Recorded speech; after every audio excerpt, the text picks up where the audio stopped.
ये बनाना चाहें, जितनी अपने में शक्ति भरना चाहें, जितने विक्रम विनाश करना चाहें, हम कर सकते हैं।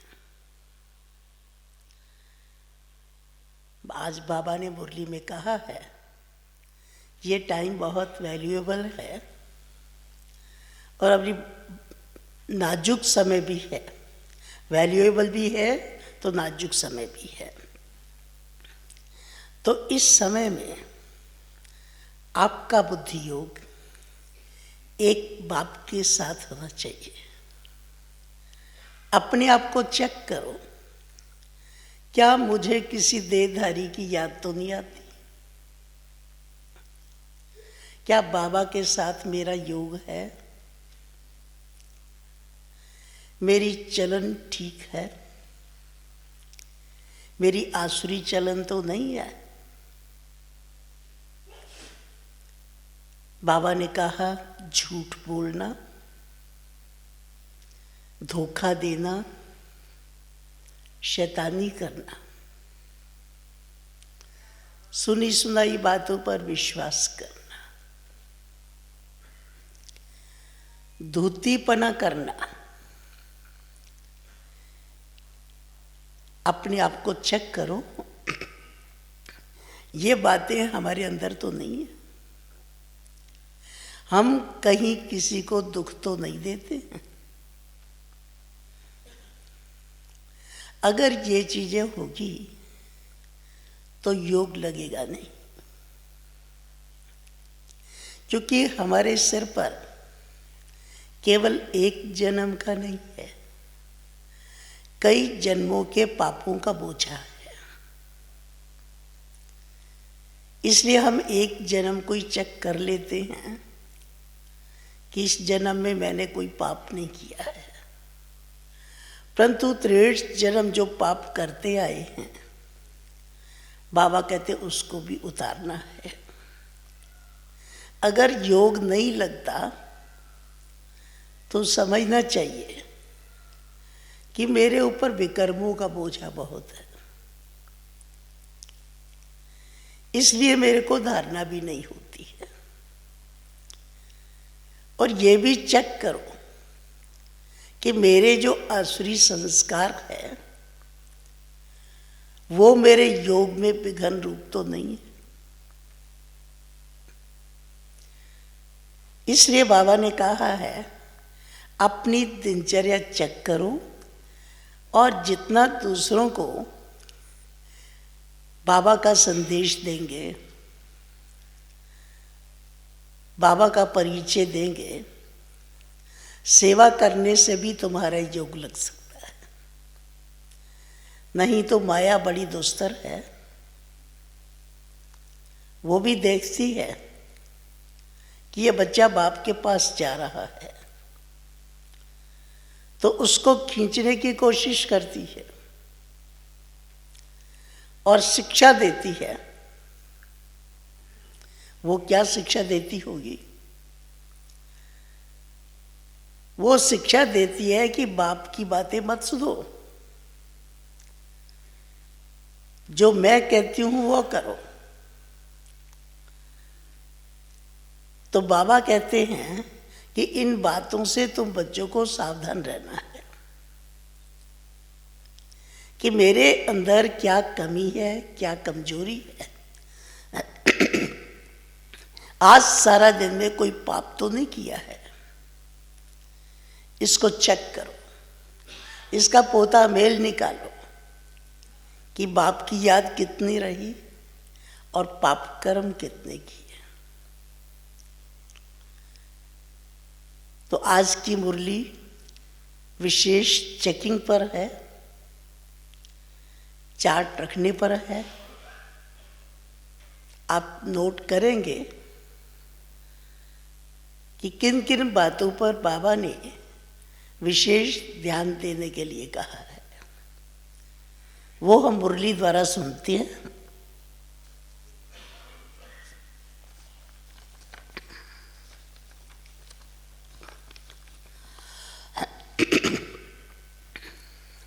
आज 3 तारीख की मुरली है। 3 अप्रैल। बाबा कहते हैं, मीठे बच्चे, अपनी अवस्था देखो। मेरी एक बाप से ही दिल लगती है या किसी कर्म संबंधों से दिल लगी हुई है?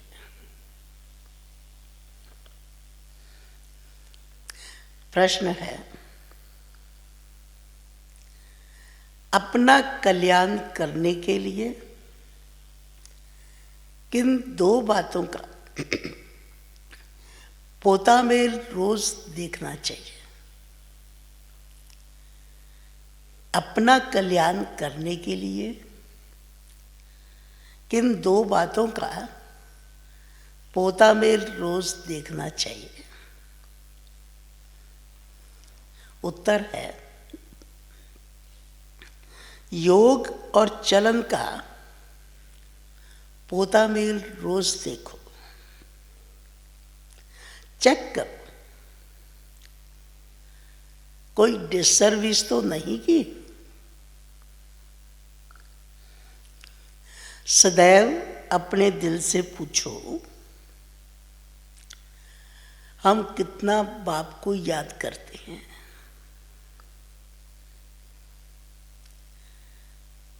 अपना समय किस प्रकार सफल करते हैं? दूसरों को तो नहीं देखते हैं। किसी के नाम रूप से दिल तो नहीं लगी हुई है। गीत है, मुखड़ा देख ले प्राण। ओम शांति। यह किसने कहा? बेहद के बाप ने कहा, हे आत्माएं, प्राणी माना आत्मा। कहते हैं ना, आत्मा निकल गई यानी प्राण निकल गए। अब बाप सम्मुख बैठ समझाते हैं, हे आत्माएं, याद करो, सिर्फ इस जन्म को नहीं देखना है, परंतु जब से तुम तमो प्रधान बने हो तो सीढ़ी नीचे उतरते पतित बने हो, तो जरूर पाप किए होंगे। अब समझ की बात है, कितना जन्म जन्मांतर का पाप सिर पर रहा हुआ है। ये कैसे पता पड़े कि जन्म जन्मांतर का पाप मेरे सिर पर है? यह कैसे पता पड़े? अपने को देखना है, हमारा योग कितना लगता है। अगर योग नहीं लगता तो समझना चाहिए कि पापों का बोझा बहुत है। बाप के साथ जितना योग अच्छा लगेगा उतना विकर्म विनाश होंगे। बाबा ने कहा है, मेरे को याद करो तो गारंटी है तुम्हारे विकर्म विनाश होंगे। अपने दिल अंदर हर एक देखे हमारा बाप के साथ कितना योग रहता है। जितना हम योग लगाएंगे, पवित्र बनेंगे, पाप कटते जाएंगे, योग बढ़ता जाएगा। पवित्र नहीं बनेंगे तो योग भी नहीं लगेगा। इसलिए पहले चाहिए प्योरिटी। पाप कर्म करते रहो, पवित्र ना बनो और बाबा की याद में सवेरे से शाम तक बैठ जाओ, तो उससे बाबा कहते कोई फायदा नहीं है। पहले अपने आप को देखें कि हमारी चलन कैसी है।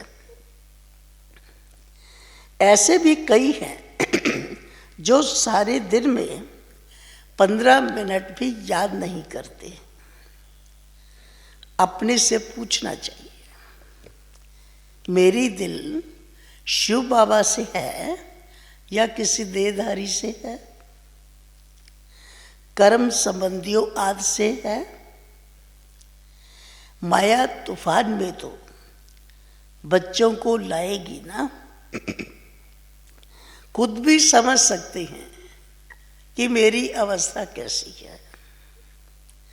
शिव बाबा से दिल लगती है या कोई देहधारी से लगती है। कर्म संबंधी आज से है तो समझना चाहिए हमारे बेकर्म बहुत है, जो माया खड्डे में डाल देती है। स्टूडेंट अंदर में समझ सकते हैं हम पास होंगे या नहीं, अच्छी रीति पढ़ते हैं या नहीं। नंबर बार तो होते हैं ना। तो बाबा कहते हैं हमको भी देखना है हम पढ़ाई अच्छी रीति पढ़ते हैं या नहीं। अब आत्मा को अपना कल्याण करना है। बाप डायरेक्शन देते हैं, अगर तुम पुण्य आत्मा बन ऊंच पद पाना चाहते हैं तो उसमें पवित्रता है फर्स्ट। आए भी पवित्र और फिर जाना भी पवित्र बनकर है। पतित कभी ऊंच पद पा ना सके। सदैव अपने दिल से पूछना चाहिए हम कितना बाप को याद करते हैं, हम क्या करते हैं। ये तो जरूर है पिछाड़ी में बैठे हुए स्टूडेंट की दिल खाती है ना, पुरुषार्थ करते हैं ऊंच पद पाने के लिए, परंतु चलन भी ऐसी चाहिए ना। बाप को याद कर अपने सिर से पापों का बोझा उतारना है। पापों का बोझ सिवाय याद के हम उतार नहीं सकते हैं। तो कितना बाप के साथ योग होना चाहिए। ऊंच से ऊंच बाप आकर कहते हैं मुझ बाप को याद करो तो विकर्म विनाश हो जाए। टाइम नजदीक आता जाता है, वो तो दिखाई दे रहा है जो बाबा ने भविष्य में पहले बताया था कि भविष्य में ऐसा टाइम आएगा, तो वो आज हम प्रैक्टिकल में देख रहे हैं, उस टाइम से गुजर रहे हैं।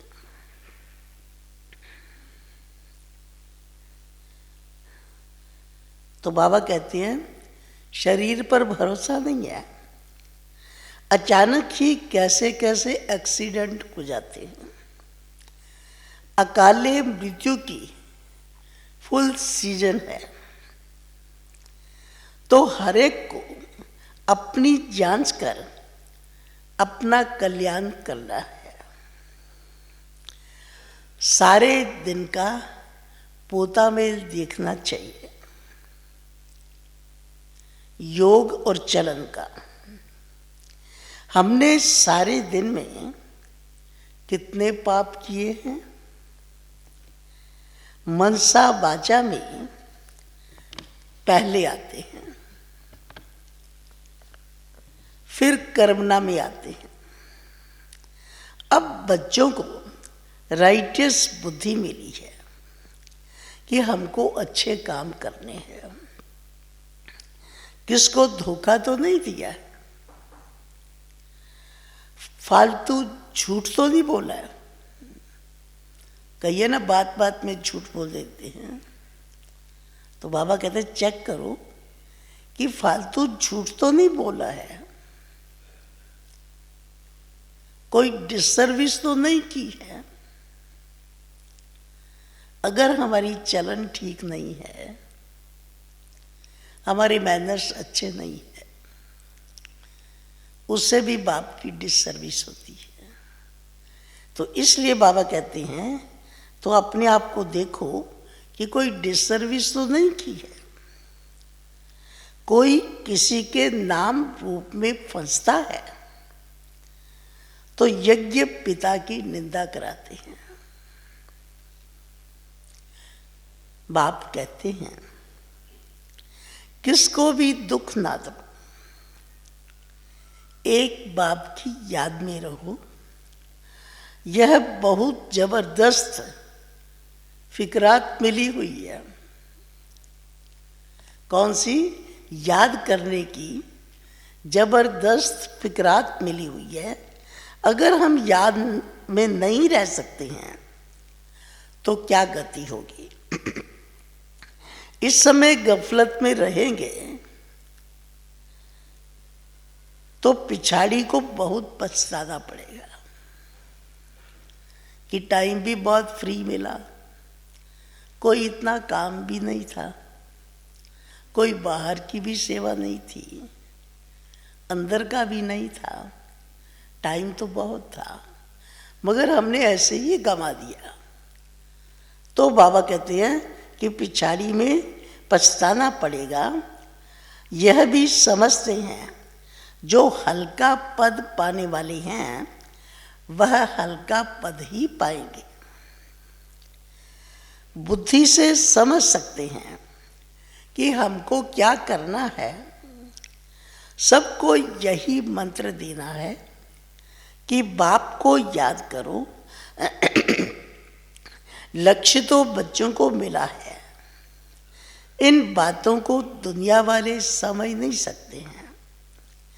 पहली मुख्य बात है बाप को याद करने की। रचयिता और रचना की नॉलेज तो मिल गई, रोज रोज कोई ना कोई नई नई पॉइंट्स भी समझाने के लिए दी जाती है। जैसे विराट रूप का चित्र है, इस पर भी तुम समझा सकते हो कैसे वर्णों में आते हैं। यह भी सीढ़ी के बाजू में रखने का चित्र है। सारा दिन बुद्धि में यही चिंतन रहे कि कैसे किसको समझाऊं। सर्विस करने में भी बाप की याद रहेगी। बाप की याद से ही विकर्म विनाश होंगे। अपना भी कल्याण करना है। बाप ने समझाया है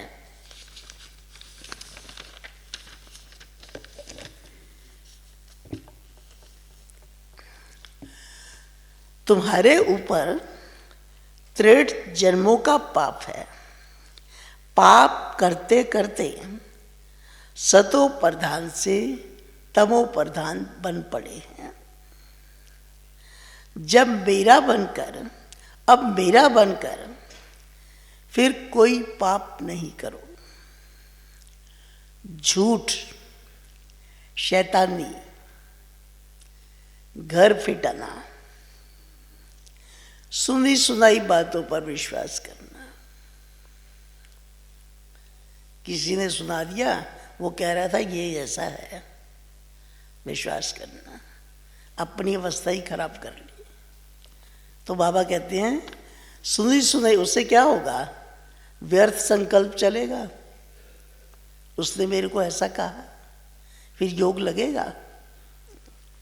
तो इसलिए बाबा कहते हैं सुनी सुनाई बातों पर विश्वास करना, ये धूतीपना बड़ा नुकसान कारक है।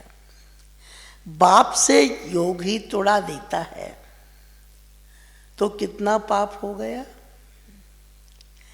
गवर्नमेंट के भी धूते होते हैं। गवर्नमेंट की बात किसी दुश्मन को सुनाए बड़ा नुकसान करते हैं, तो फिर उन्हों को बड़ी कड़ी सजा मिलती है। तो बच्चों के मुख से सदैव ज्ञान रतन निकलने चाहिए। उल्टा सुल्टा समाचार, उल्टा सुल्टा समाचार भी एक दो से पूछना नहीं चाहिए कि वहां आप गए थे, क्या हुआ, कैसे फैसला हुआ उनका, जिससे हमारा कोई मतलब नहीं। तो इसको बाबा कहते हैं उल्टा सुल्टा इधर का उधर का समाचार सुनना और सुनाना। पूछना भी नहीं चाहिए, ज्ञान की बातें ही करनी चाहिए। तुम कैसे बाप से योग लगाते हो, बात कौन सी करनी है, एक दूसरे से पूछो। तुम बाप से कैसे योग लगाते हो? जैसे जानकी दादी ने बताया ना, मैं पूछती थी आज तूने कितना समय बाबा को याद किया। अगर किसी ने 5 घंटा किया तो सोचती थी अब मैं 5 से ज़्यादा करूँगी। तो ये कोई ईर्ष्या नहीं है, ये पुरुषार्थ में रीस है। तो बाबा कहते हैं कैसे किसको समझाते हो ये दूसरों से पूछो। सारा दिन यही ख्यालात चलते रहे। चित्रों के आगे जाकर बैठ जाना चाहिए। तुम्हारी बुद्धि में तो नॉलेज है ना। भक्ति मार्ग में तो अनेक प्रकार के चित्रों को पूछते रहते हैं, जानते कुछ भी नहीं। ब्लाइंड फेथ, आइडल वर्शिप अर्थात मूर्ति पूजा, इन बातों में भारत मशहूर है। अभी तुम ये बातें समझने में कितनी मेहनत करते हो, तुम ये बातें समझाने में कितनी मेहनत करते हो। प्रदर्शनी में कितने मनुष्य आते हैं, भिन्न भिन्न प्रकार के होते हैं। कोई तो समझते हैं ये देखने समय योग्य है, ये देखने समझने के योग्य है, देख लेंगे, फिर सेंटर पर कभी नहीं जाते। दिन प्रतिदिन दुनिया की हालत खराब होती जाती है, झगड़े बहुत हैं। विलायत में क्या क्या हो रहा है कि बात मत पूछो। कितने मनुष्य मरते हैं, तमो प्रधान दुनिया है ना। बल कहते हैं बॉम्ब्स नहीं बनाने चाहिए, परंतु वह कहते तुम्हारे पास ढेर रखे हैं तो फिर हम क्यों नहीं बनाएं, नहीं तो गुलाम होकर रहना पड़े। जो कुछ मत निकलती है विनाश के लिए, विनाश तो होना ही है। कहते हैं शंकर प्रेरक है, परंतु इसमें प्रेरणा की तो कोई बात ही नहीं है। हम तो ड्रामा पर खड़े हैं। माया बड़ी तेज है, हमारे बच्चों को भी विकारों में गिरा देती है। कितना समझाया जाता है कि देह के साथ प्रीत मत रखो, देह के साथ प्रीत मत रखो, नाम रूप में मत फंसो। परंतु माया भी तमो प्रधान ऐसी है जो देह में फंसा देती है, एकदम नाक से पकड़ लेती है, पता भी नहीं पड़ता है। बाप कितना समझाते हैं, श्रीमत पर चलो, ये भूल जाते हैं।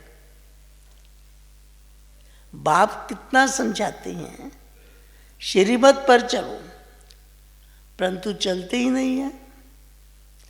रावण की मत झट बुद्धि में आ जाती है। रावण जेल से छोड़ता ही नहीं। बाप कहते हैं अपने को आत्मा समझो और बाप को याद करो। बस अब हम तो गए।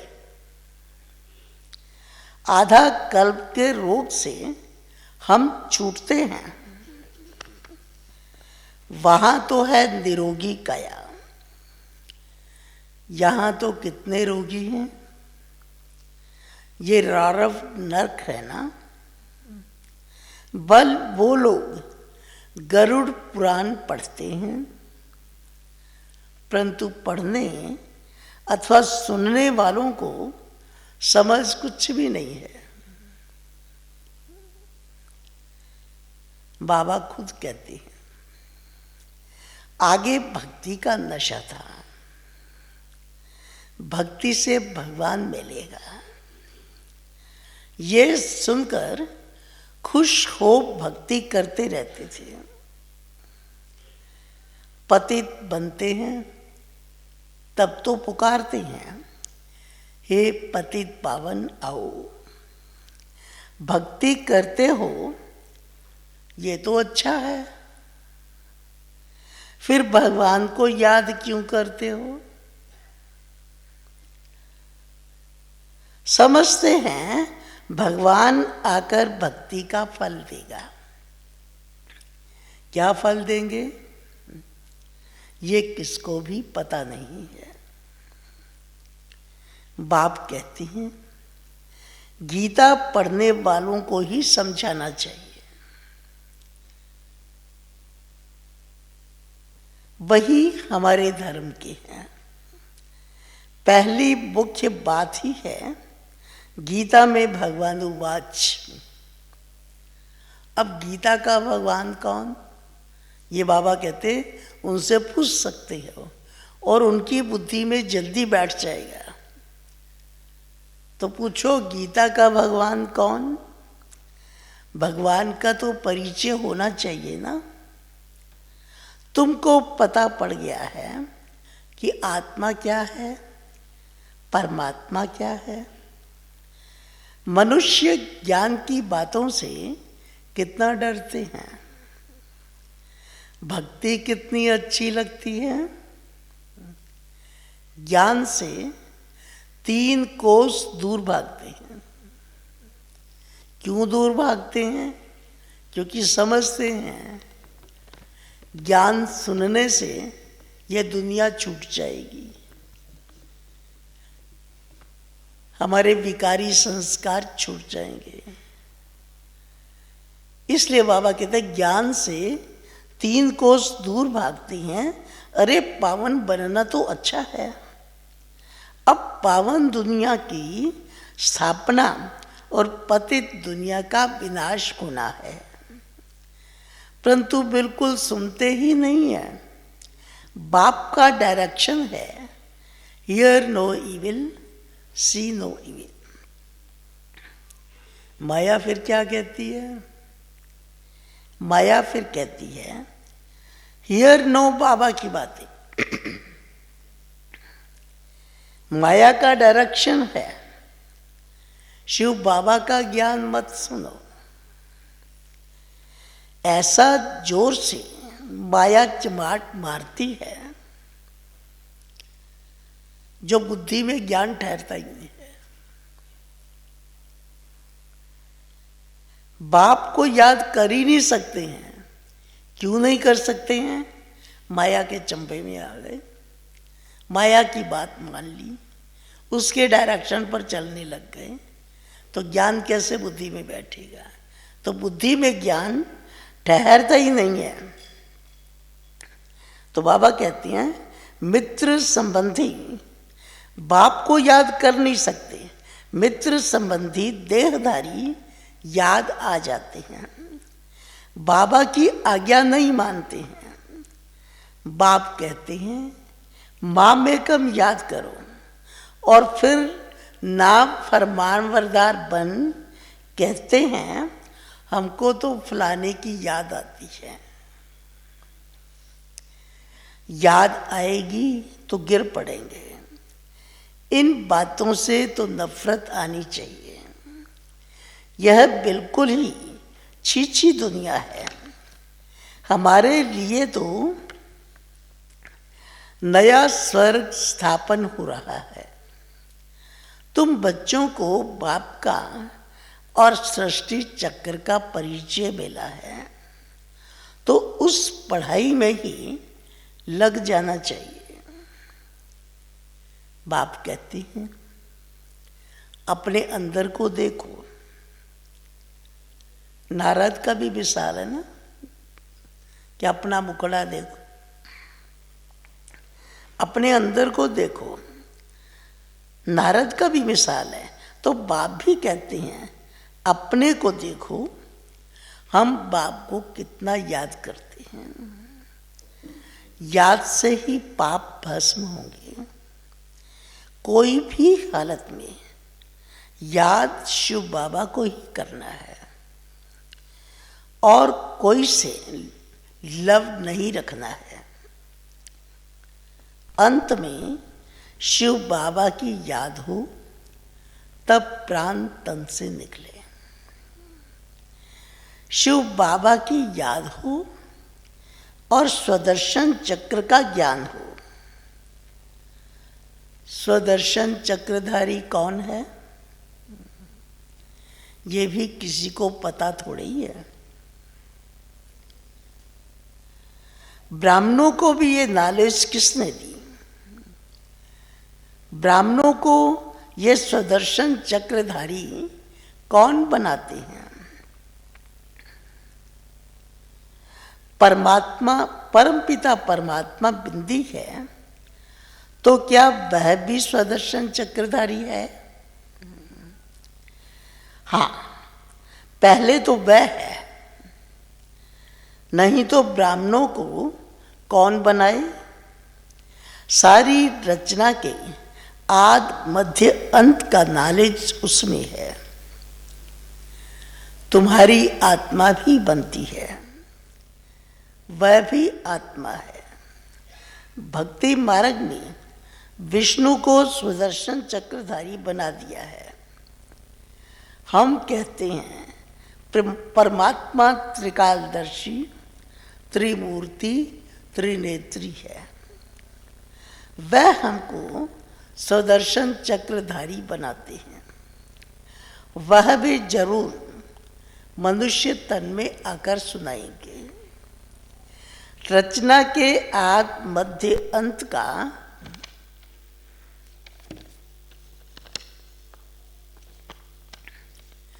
रचना के आद मध्य अंत का ज्ञान जरूर रचता ही सुनाएंगे। रचता का किसी को पता नहीं, तो रचना का ज्ञान कहाँ से मिले?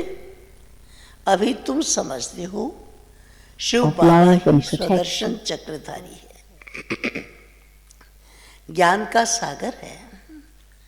वह जानते हैं कि हम कैसे 84 जन्म लेते हैं, कैसे इस चक्र में आते हैं। खुद तो पुनर्जन्म नहीं लेते, उनको नॉलेज है जो हमको सुनाते हैं। तो पहले पहले शिव बाबा स्वदर्शन चक्रधारी ठहरा। शिव बाबा ही हमको स्वदर्शन चक्रधारी बनाते हैं, पावन बनाते हैं, क्योंकि पतित पावन वह है, रचता भी वह है। बाप बच्चे के जीवन को जानते हैं ना।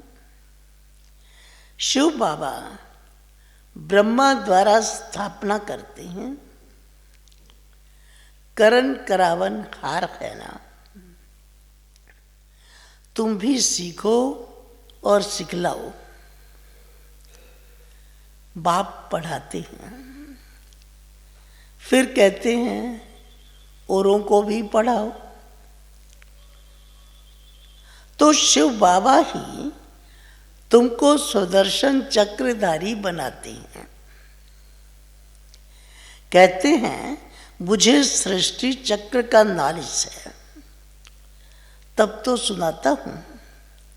तो 84 जन्म कैसे लेते हो, ये 84 जन्मों की कहानी बुद्धि में रहनी चाहिए।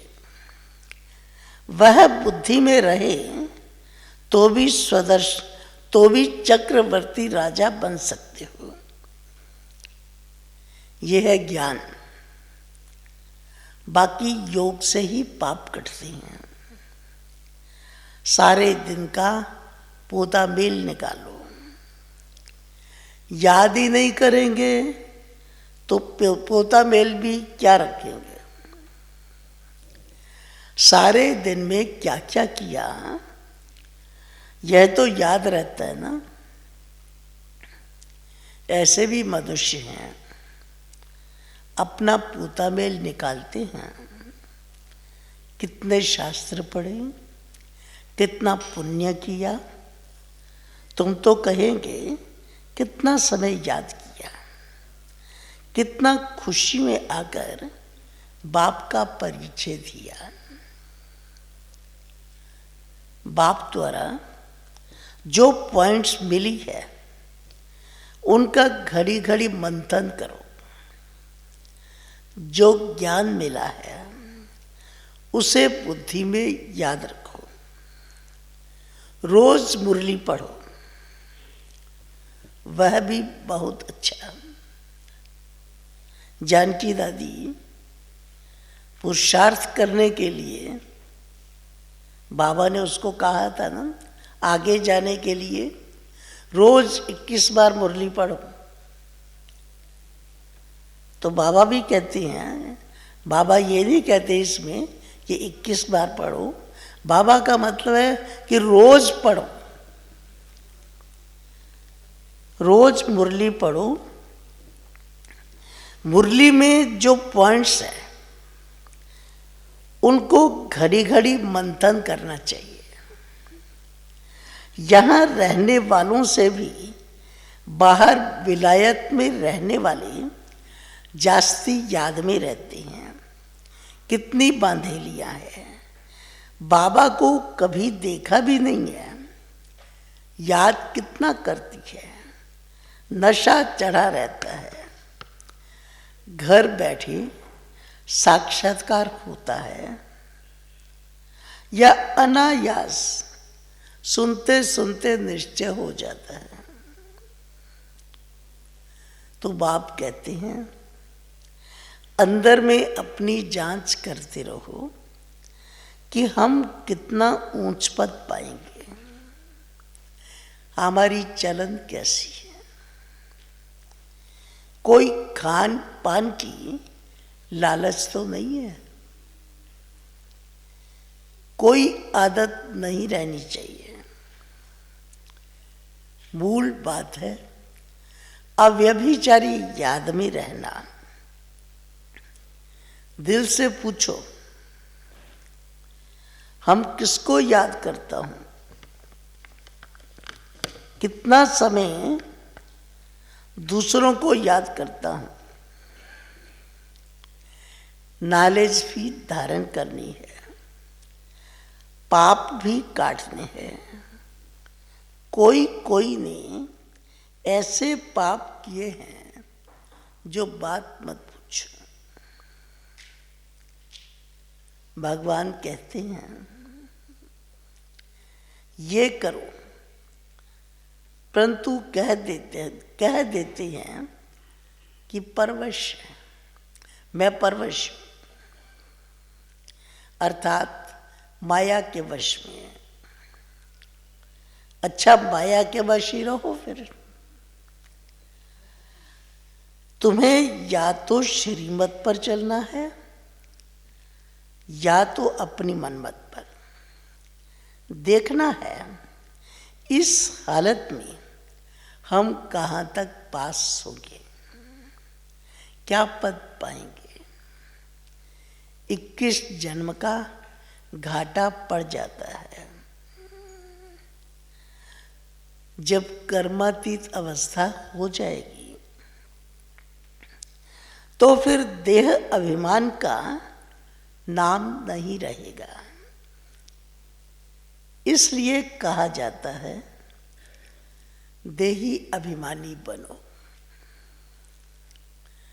अच्छा मीठे मीठे सिकिलधे बच्चों प्रति माता पिता बाप दादा का याद प्यार और गुड मॉर्निंग।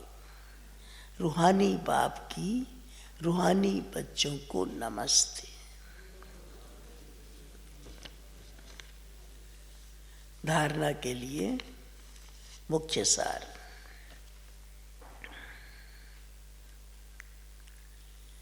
कोई भी कर्तव्य ऐसा नहीं करना है जिससे यज्ञ पिता की निंदा हो।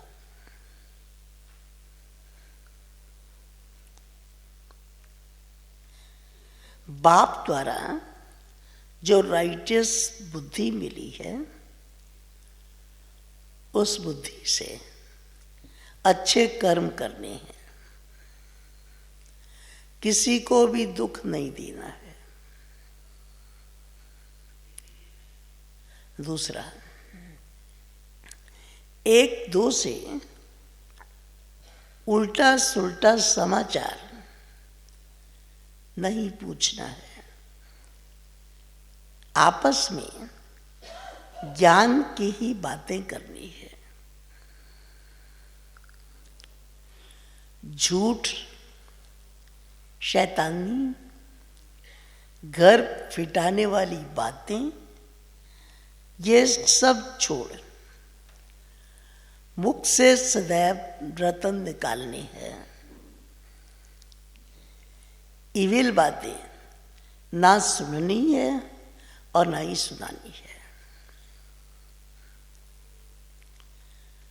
वरदान।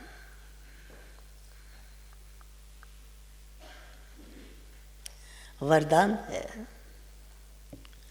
खुशियों के अखुट खजाने से, खुशियों के अखुट खजाने से भरपूर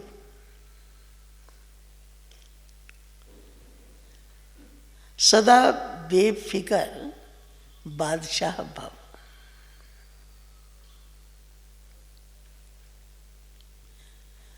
खुशियों के सागर द्वारा रोज खुशी का अखुट खजाना मिलता है। इसलिए किसी भी परिस्थिति में खुशी गायब हो नहीं सकती है। किसी भी बात का फिक्र हो नहीं सकता। ऐसे नहीं, प्रॉपर्टी का क्या होगा, परिवार का क्या होगा, परिवर्तन ही होगा ना। पुरानी दुनिया में कितना भी श्रेष्ठ हो लेकिन सब पुराना है, इसलिए बेफिक्र बन गए। जो होगा अच्छा होगा। ब्राह्मणों के लिए सब अच्छा है, कुछ भी बुरा नहीं है। आपके पास यह ऐसी बादशाही है जिसे कोई छीन नहीं सकता है। स्लोगन। इस संसार को एक अलौकिक खेल, इस संसार को एक अलौकिक खेल और परिस्थितियों को खिलौना मानकर चलो तो कभी निराश नहीं होगे।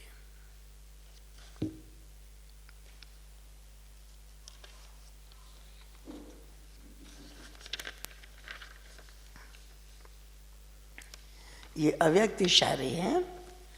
आलस्य, अलबेलापन और बहानेबाजी से मुक्त बनो। आज तीसरा है, आलस्य अपने सर्व साथियों सहित आता है, अकेला नहीं आता।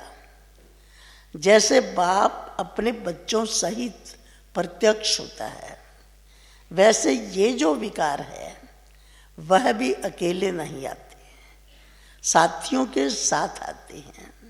फिर कई फरमान उल्लंघन होते हैं और अंदर किसी न किसी बात का अरमान रह जाता है। वह ना तो स्वयं संतुष्ट रहते हैं, ना दूसरों को संतुष्ट कर पाते हैं। Om Shanti.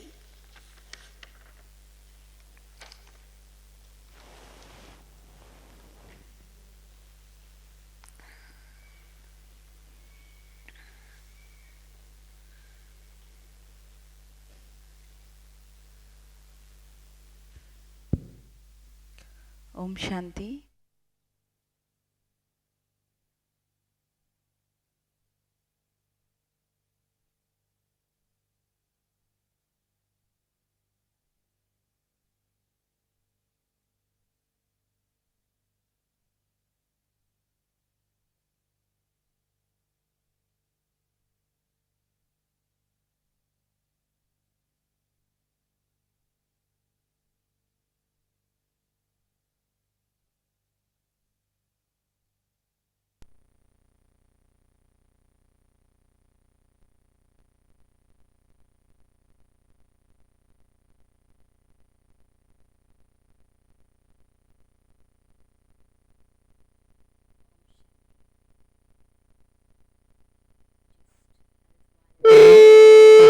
He flew to the subtle region, the subtle dimension, and I'm sure she's going to continue to do God's work from that subtle plane.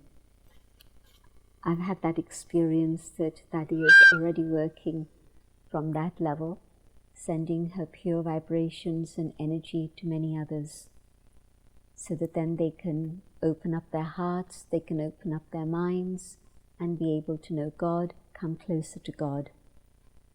I have known Daddy Janki since 1957. I was 7 years old when I first met her, and so she was a very warm, loving, compassionate, motherly figure. And then some months later, by the time I was 8, we went abroad to London. And then again, Daddy continued the spiritual sustenance through sending us letters there regularly. And when I'd come back to India, I would meet Daddy, and it was usually in the month of August, and so it was a very lovely time to experience Raksha Bandhan with her. She would tie us with the thread of love and protection, God's protection, the bondage of protection, and we would experience again the same warmth and love from her. I went to Mount Abu a couple of times with her also, and again, this was in the 60s, and in 1968, I happened to be in India for an extended period of time. I'd taken a gap year from university, and after a few months of holidaying and socializing, I decided I wanted to engage my mind with something more substantive.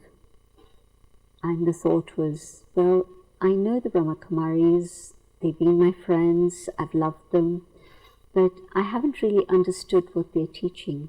So I went along to the center and I met with Daddy Janki. And she was alone in the center, and the center was an absolutely tiny little place which was near my grandmother's home. So I was able to go there. And Daddy asked a question, do you want to say something or should I say something?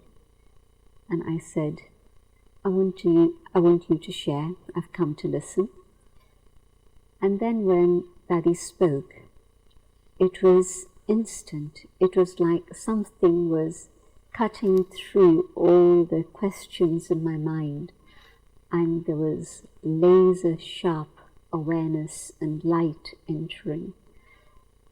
Daddy's wisdom, Daddy's profound desire to help another individual was such that Daddy could feel the pulse and would know exactly what it is I needed to hear.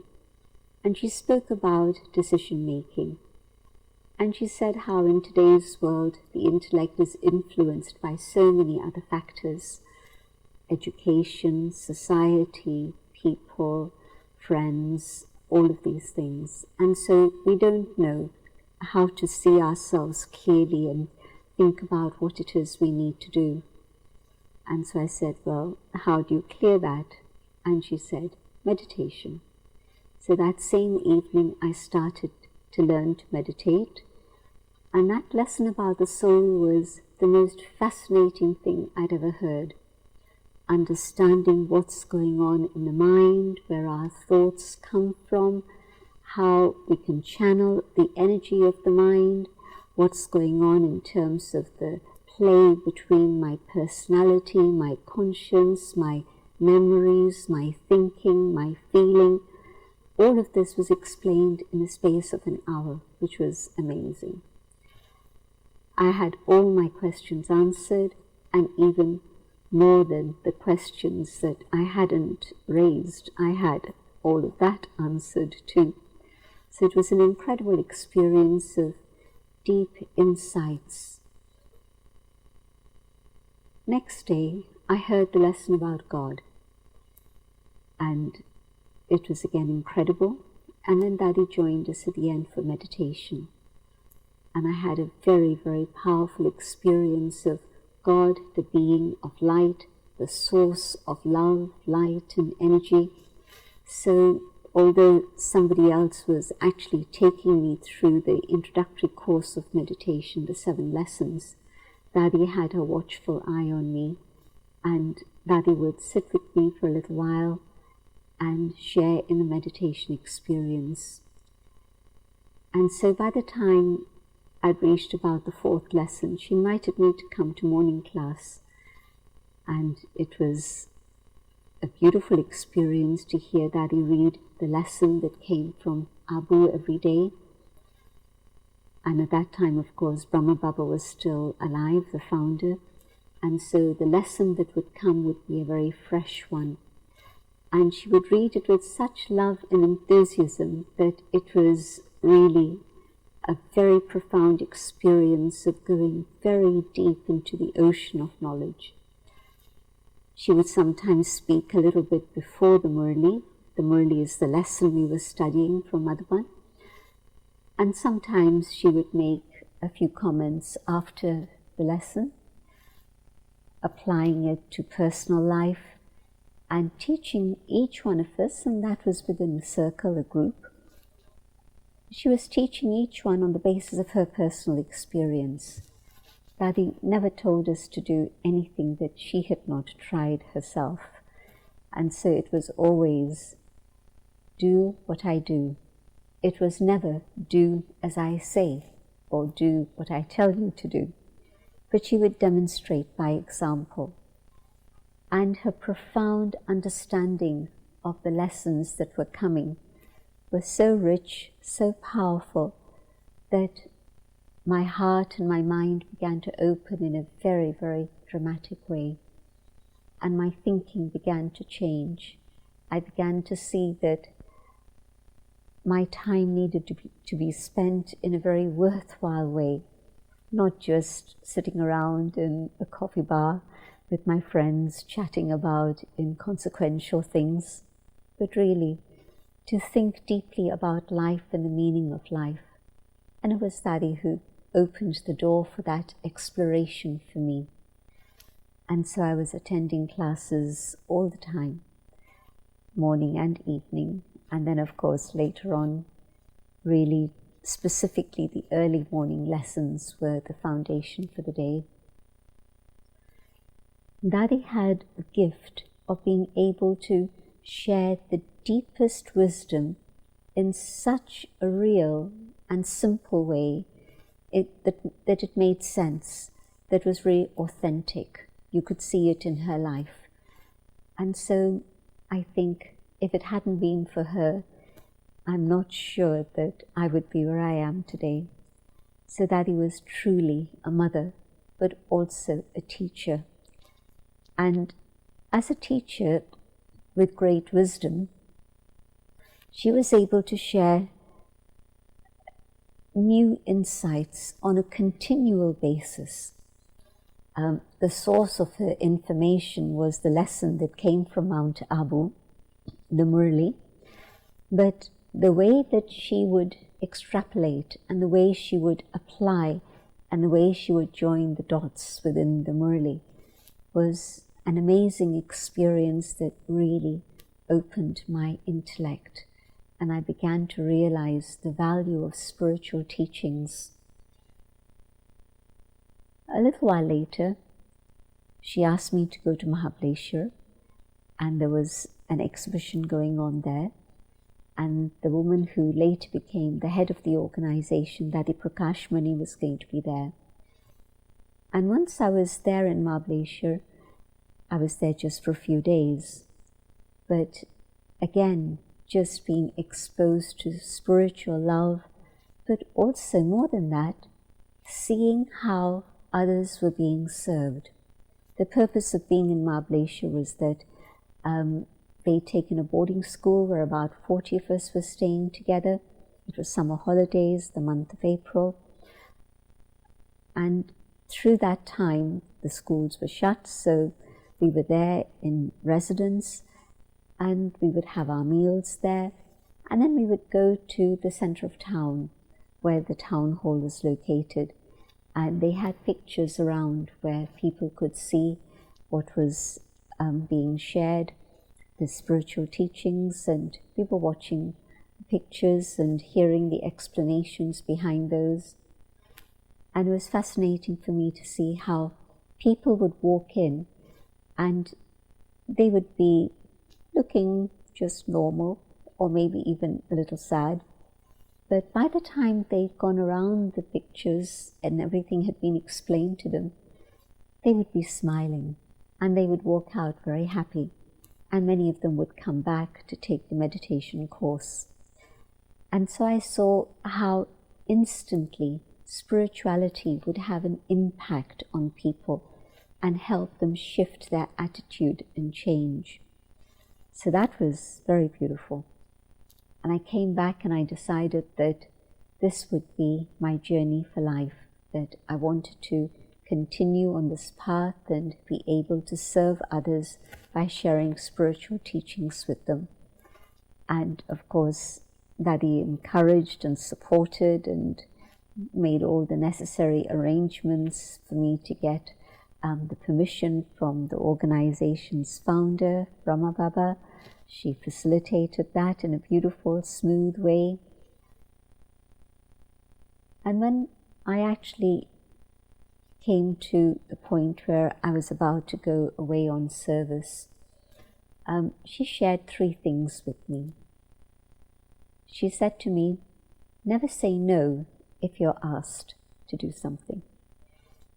If you say no because you think you don't have the skills or the talent or the possibility, by saying no, you shut that door of opportunity and you'll never learn. But if you say yes, it will be an opportunity to learn and to move forward and grow. And if you say no because you think that the task is too lowly for you and you're much higher than that, well, that's your ego. Because if there's a task that needs to be done and you're being asked to do that, there must be a good reason for that. And it must be of some benevolence, of some benefit for you. And so if you say yes to that task, again, it'll be a rich experience for you to grow and learn and move forward. So never say no, always say Hanji. And then the second lesson was, if you see a group of people gossiping, never be part of that group, because gossip is dangerous. It's dangerous for you, it's dangerous for your colleagues, your friends, your family. It's even dangerous for the atmosphere, because the atmosphere gets charged with negativity. And so never indulge in gossip. And don't say, well, I was just listening, I wasn't participating. But if you're listening to gossip, that is also huge pollution for your mind. And that's going to be a big distraction for you. So never do that. And so that was the second lesson. The third lesson was, remember that your time is very precious and valuable. And so make a considered choice. Should I spend my time doing this, or can my time be used more usefully in another direction? If you value your time, your life can become valuable. And so these were the 3 teachings that Daddy gave me before I left her in October to go off to Mount Abu and again meet with the founder and then see where it is he would want me to go. And as I was leaving Abu, at that time, Brahma Baba, the founder, said to me, make sure that you continue to write to your parents so that they know that you're safe and well and happy and content. And I knew in my heart of hearts that that was very important. I would have to do that. But secondly, Brahma Baba said to me, also keep connection with Dadi Janki. Keep writing to her. And I was a bit surprised because I thought it would be enough just to write to Brahma Baba in Madhuban. But of course, he knew better than I did. And a few months later, in the month of January 1969, he passed away. And at that ceremony, I met Dadi Janki again after not having seen her for several months. And it was a very joyful meeting with her, even though the circumstances weren't so joyful, but it was a very beautiful meeting with her personally. And it was as if she, again, was there to guide me at a very critical time in the story of the organization, but also in my own life. And later, when I came back to Abu once again, by then it was the month of May, she was the teacher of the teachers' training that was happening that I was joining. Dadi, as the trainer of teachers, is now famous. She must have trained thousands and thousands of teachers, not just in India, but she's trained teachers for the world. People who've taken teachings from her, but have seen how she has practically followed those teachings in her practical life. And so they've taken inspiration from her life. The teachings are the map, but her life has been the power with which we've been able to move along in the direction that the map is showing. It was incredible how she knew what it is people wanted, and she was able to give them not just what they wanted, but actually what they needed. And sometimes we don't know the difference. We think we know, but we don't always know. But Dadi would, again, feel the pulse, and she would know what was the need of the individual and be able to fulfill that need. So that period in which she was training people in Mount Abu from May 1969 all the way through till she came to London in 1974 was a very special time for her. And my own experience of Dadi through that time was again more remotely rather than physically, because then Dadi had the inspiration that I should return back to London and do something in terms of serving the British people there. And I felt uncomfortable about returning to London, uncertain about my own stability, going to a place where I knew there was no centre. In fact, there were no centres outside of India. But her vision was always very broad, very big. And she said she could see thousands of people in London who were thirsty for these teachings. And so with a heavy heart, but with an understanding that this was important, I'd returned to London in June 1969. she intervened once again. And in 1971, she was the one who connected with us in London. She'd been in contact all along, of course, but she sent us a very specific message. A delegation was going to go to New York for a yoga conference. Yoga in those days meant hatha yoga, physical exercises, and there was to be a hatha yoga conference in New York. And we had an invitation for that, and so a delegation was going to go for that. And Daddy suggested, would you like them to stop in London on their way to New York? Which was perfect for us. We thought that that was brilliant. And so a delegation of 5 came to stay at my home, my parents' home, and they would be very occupied, very engaged, because in the span that I'd been in London since 1969, there'd been a lot of service of connecting with individuals and organizations and setting up events in different places. And so it was a very busy time for them and for me. But seeing the interest of people, there was a very beautiful decision that they came to, that it was time to establish a centre in London.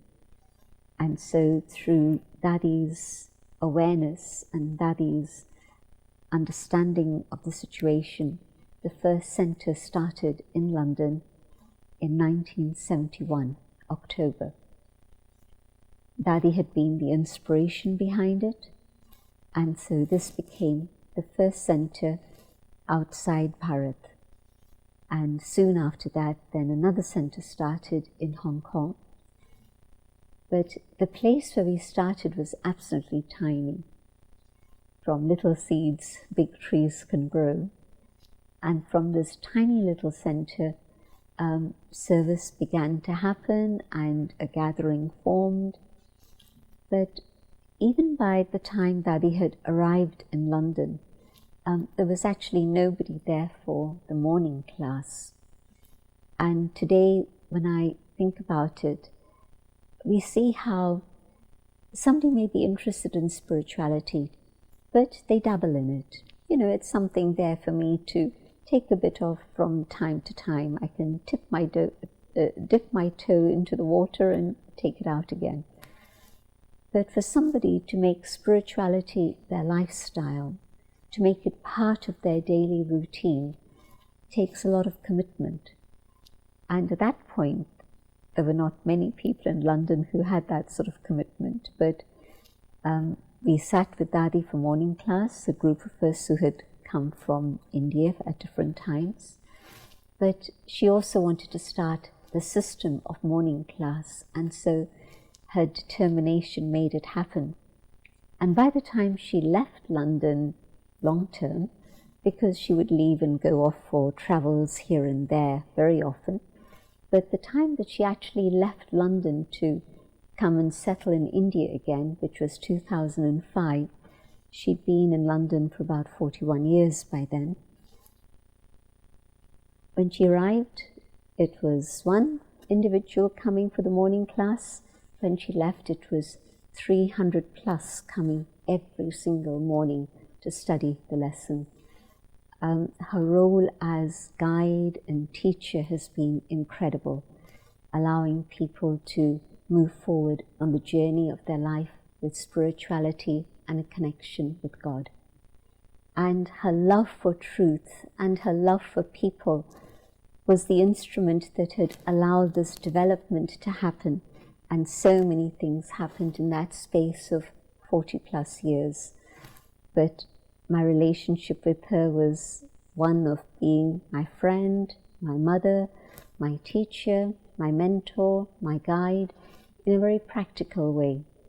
And so, yes, it was a challenge for Daddy to come abroad without any English, without any proper schooling, because she'd studied at home with a pundit rather than go to a normal school. But Daddy's brilliant intellect and her deep love for God that made her intellect shine like a diamond it was these qualities that actually allowed that expansion of service that happened through the next years. Coming with nothing from India, just a tiny little suitcase, and our luggage was just filled with cholis, sweets, prasad, and mangoes. It was mango season in India in April '74, and so we brought prasad and we brought mangoes to share with the people who were already there. But it was actually treasures in her heart and her big, big smile and beaming light in her eyes that made so much happen in such a short space of time.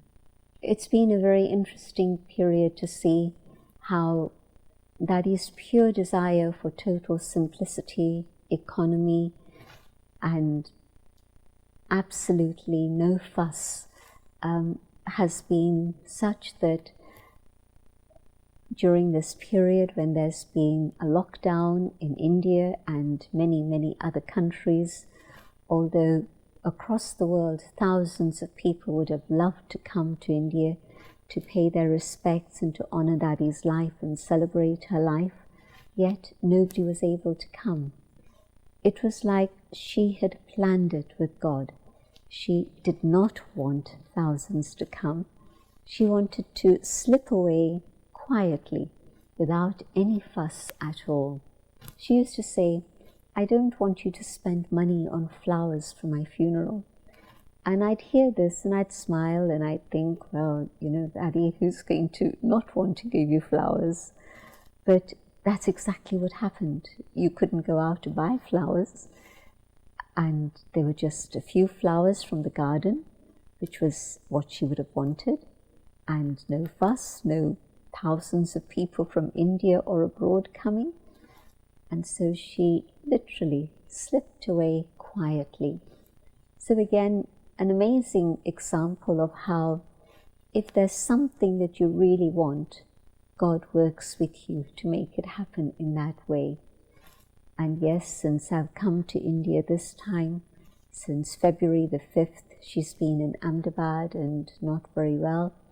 But at the age of 104, then the chariot has become a bit tired, the organs have become a little worn out, and so things weren't functioning so well.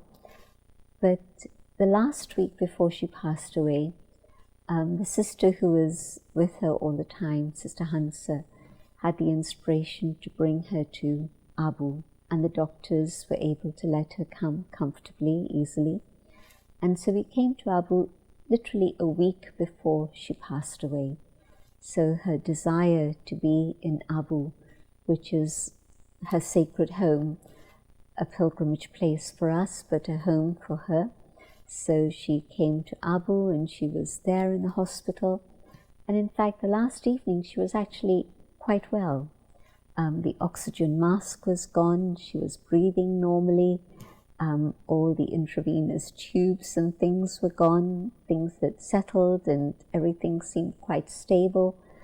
And then through the night, she decided it was time to go. And she knew it was lockdown, she knew that it was a quiet time. And the second thing about that was that on the night that she was flying off, there was a thunderstorm. Unseasonal. We don't get rain usually in the month of March, but there were heavy rains through the night, and there was even thunder and lightning. But in the morning, when it was time for the ceremonies to begin, the rain had stopped and the sun was shining. But it was like nature had even cleansed the earth for her departure, for her to fly away.